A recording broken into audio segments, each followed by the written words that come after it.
friends, this is FirearmPop, and today this is the beginning of a new series for me.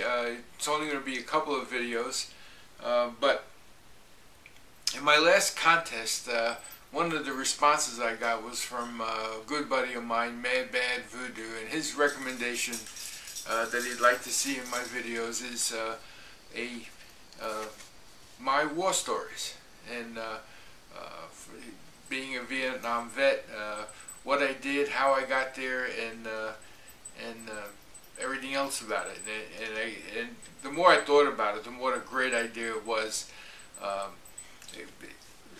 One of the things in gathering all the different stories that I've told over the years, and we're talking about 40 some odd years ago, I started jotting them down. So I went to my sons and I gave them a list of stories that I've told over the years, and said, what did I forget? And it was amazing to hear them come back with, oh, you forgot this story, or you forgot that story. So I put together a list, and I hope you find it amusing.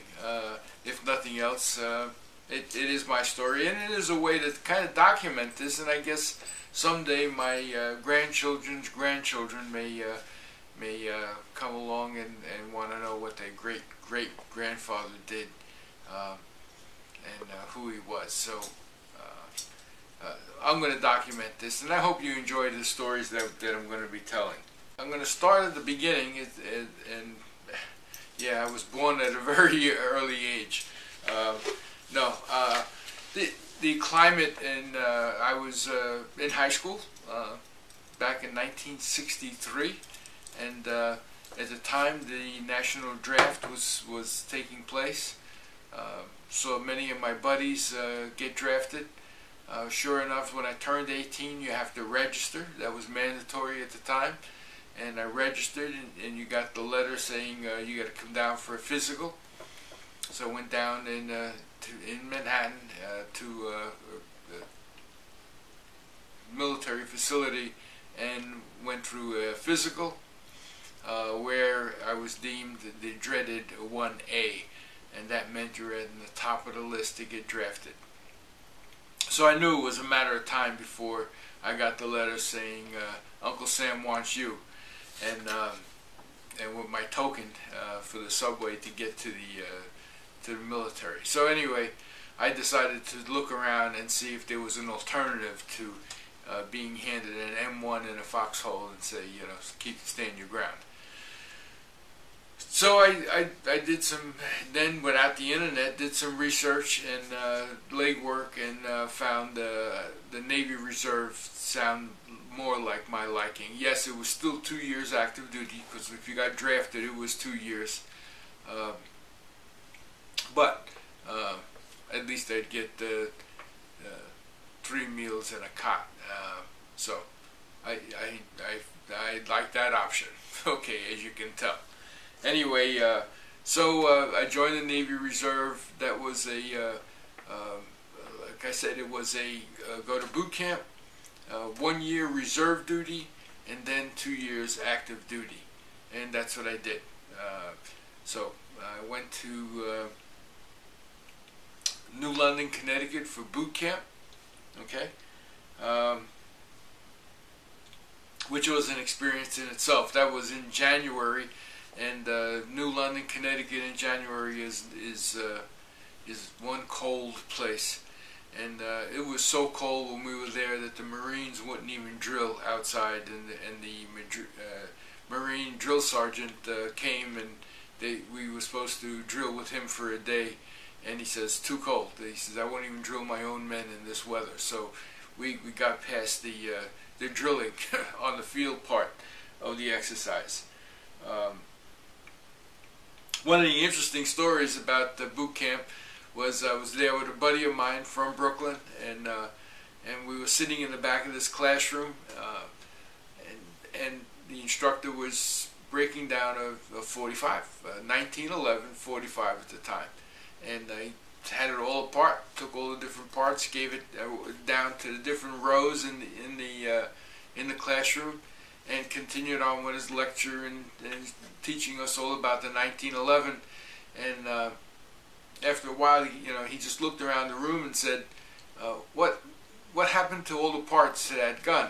And my buddy and I sat in the back of the room, and of course we just went, this gun, racked it, and raised it up, completely assembled. And the instructor cracked up and he goes, "Yo, leave it to the two guys from Brooklyn to figure out how to put it back together again before I even show you how to do it." So we brought the gun back up. Of course, there was no ammo in the room, so it was completely safe. But he pinned it on the two guys from Brooklyn that were able to put the 1911 back together again. One of the things while we were there, when I joined, I had signed up for submarine duty. Oh, that seemed great. Why not? Submarines got us some extra pay and a little prestige at that. So that's why I was going to New London, Connecticut, at the sub base for boot camp, and not San Diego or Chicago like everybody else went. So one of the things they had told us is if you're going to do submarine duty, what you need to do is go down to the piers and ask permission to go aboard a live, active duty nuclear submarine. Now, I've been aboard submarines before at my training facility, and they had this old World War II sub, conventional sub, that was welded to the pier because it didn't float anymore, and most of it was gutted, so there was plenty of room inside. There was a meeting room and other rooms where they took all the bunks out and they took all the other equipment out and just made training facility out of it. So this wasn't bad. So, but the instructor said, now go down, ask permission to go aboard an active duty nuclear sub and walk from one end to the other, and realize that when you go active duty, you're going to go down, they're going to lock that hatch behind you, and you're in there for 90 days. There is no getting out. There's no going out for a breath of fresh air or for a walk or for anything else. And so my buddy and I did that, and what an experience that was. When it's an active duty submarine, the passageways that are the normal width of a passageway, now had boxes of provisions. Don't forget, 90 days, and I think there was about 90 to 100 guys on board that sub. Had 90 days worth of provisions lining the both aisles, okay, in the corridors. So when you went down, you had to kind of sidestep sideways to get through the middle of the corridor, and if an officer was coming the other way, you had to back all the way out, let him through, and then you can go through again. So we went down, we did this, and I went, no way. Just absolutely no way. I'm not claustrophobic, but just the idea of that thing getting locked and I'm down here for 90 days, there's no way to get out and being under the ocean. And I did have a buddy of mine who did continue doing that, and that's exactly what he did. He was stationed in Scotland. They left the harbor in Scotland. They submerged for 90 days on board ship. He didn't know where they were. And then they would, when they came back up, they were back in Scotland, and that's as far as his duties go. And I'm glad I didn't go for that. So I chose at that point to transfer to surface ships, and continue my military career on surface ships. Okay, so that was pretty much the deal. 2 weeks boot camp in New London, Connecticut, back 1 year reserve duty, and during that reserve time, of course, we went, it was a weekend warrior, 1 weekend a month, and I went to classes and became a seaman. Now it's an E3 before I actually went to active duty, which was a big help. I didn't report on board ship as a raw recruit, although my knowledge was the same as a raw recruit, but I was an E3 and reporting on board ship. Okay, so the time came and I got my orders and I had to leave. Had to report to the Brooklyn Navy Yard. Of course, the family, a good Italian family, had a big get-together in Brooklyn, and a big dinner, and farewell. Then I really didn't know. I said, I'm reporting there. I could be gone for 2 years, not see you. Of course, there was always mail, but I'd be gone for 2 years, and so it was a big, fun farewell to all my family and friends. My brother, as a matter of fact, took off from work. He was working at the time to drive me to the Navy Yard when I was supposed to be there. He drove me there. Big hugs and kisses and some tears, and he left, and I reported him to the command there. I reported to the command. This was at 9 o'clock in the morning. Excuse me. They showed me my bunk. They told me to store my gear and gave me a Liberty Pass and said, we'll see you tomorrow. So I was off for the rest of the day, and I didn't have the nerve to call my brother up and say, come back and pick me up. So I went out and grabbed a cab and showed up at the house that night and said, knocked on the front door and said, what's for dinner? And they just about croaked. So that was my first full day of military, was to get a free pass and go home again. Okay, so I got processed and ended up getting flown down to Norfolk, Virginia. Now, one of the other things you got to remember here, this is a little poor boy from Brooklyn, New York, born and raised in Brooklyn. Didn't see much of the world.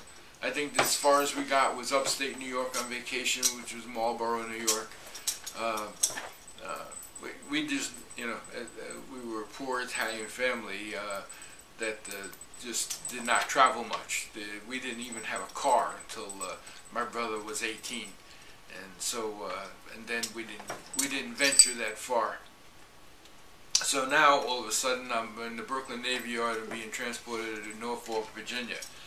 Okay, and there was a week to wait. My ship was the USS Bland DDD 943. I'll throw a picture of her up here. Was the ship I was assigned to, and she was out to sea. So I had to report to the Norfolk Naval Shipyard, and got thrown in some barracks in a waiting mode and given some menial tasks. I mean, like scraping the grass out of cracks in the concrete in a hot summer sun. Just sitting there on the ground with a knife, scraping the grass out of cracks in the concrete. I'll never forget that. That was an experience. But it was keep busy work to keep us active until the ship came back in. Of course, once the ship came back in, I was on board. That was an experience in itself, as well as I'll never forget. I went down. I got shown a compartment to, you know, here, store your gear here. This is to pick out a bunk and report for duty. And when I showed up down there, there was this other guy, and he had a hot dog and wrapped in one slice of white bread, and was eating it. And he goes, "Hey, want a hot dog?" And opened up his locker, and that's where he kept hot dogs and a package of hot dogs and a loaf of irregular white sliced bread, and that's what they ate to munch on anyway. Okay, so as soon as I reported on board, since I didn't have a rate or rank, I was assigned to the mess decks, which meant I was out chipping the side of the paint on the side of the ship, or doing other twirling ropes, and, you know, or storing ropes and painting. A lot of painting. That's all I remembered until I was assigned to be a mess cook.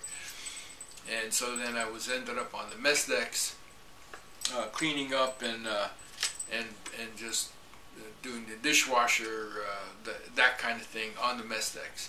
And I'll never forget. This is the real story I've encountered that my boys remember as well. Boy, new guy on the ship, and this goes for every place in life. I was just picked on, harassed, and this went on and on. You know, nothing really bad. Some names, name calling, etc. And I'll never forget it. This one guy and I was carrying a tray of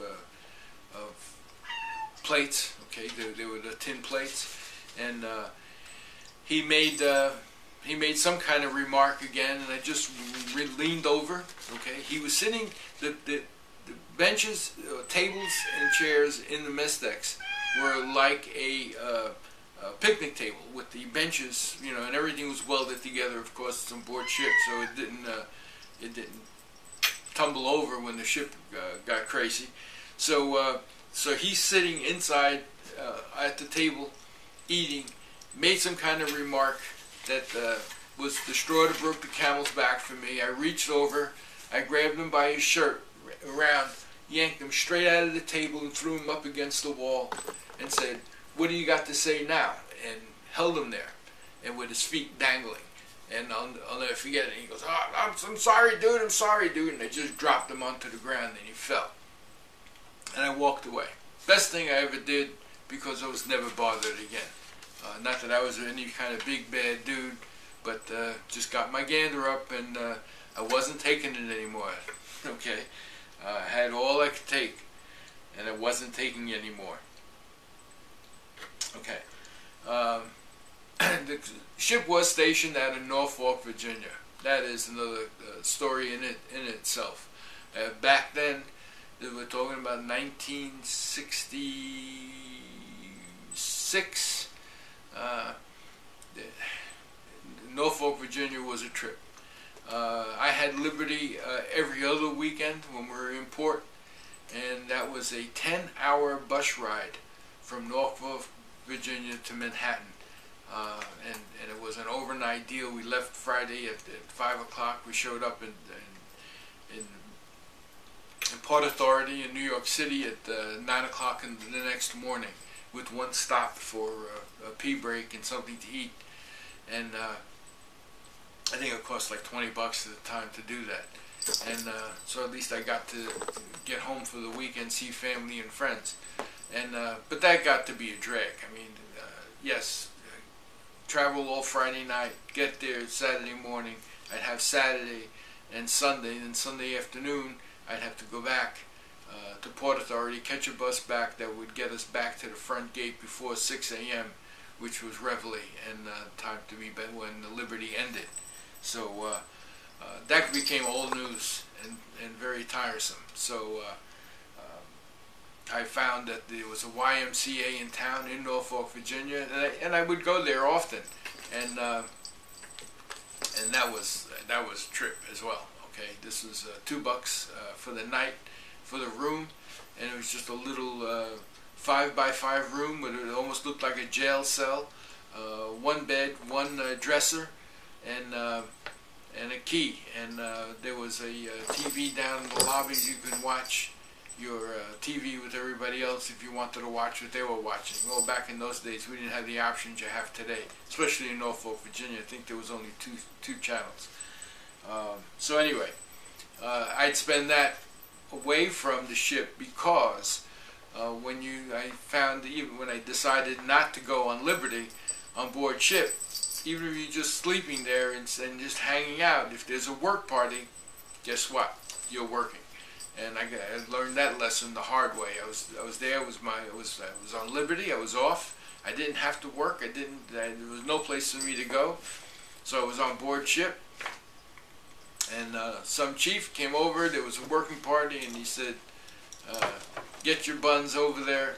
I don't care if you're on Liberty. You're on board ship. You're working." And so that's when I learned that when you're on Liberty, you're off the ship, gone. Go someplace. Don't stay on board ship because you'll end up working. Okay. I'm going to end it here so it doesn't become too long of a rant, and I'm going to go on with chapter 2 on the way to war, and we finally actually get to leave to go on to Vietnam. So this is FirearmPop. Be safe out there, and God bless. Bye now.